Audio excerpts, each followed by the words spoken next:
अस्सलाम नाज़रीन, नई वीडियो के साथ आपकी खिदमत में हाजिर हैं। हम ठीक होंगे, खैरियत से होंगे, अल्लाह पाक के रहम व रहम होंगे। नाज़रीन, ये जो आप देख रहे हैं कि इधर कार्बन आया हुआ है, यूपीएस की बैटरी है, तो इसको हम साफ़ कैसे करेंगे उसका मैं तरीका आपको सामने करूँगा। पहले तो ये कि उसको आपने ऑफ़ कर देना है।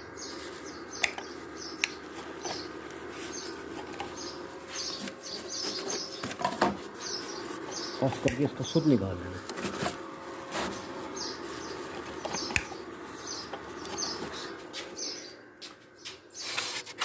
मोबाइल पकड़ने वाला कोई है नहीं।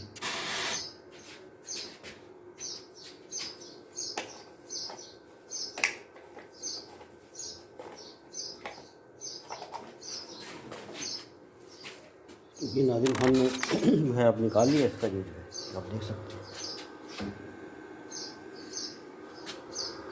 स्विच हमने इसका निकाल लिया। तो अब इसके बाद जो है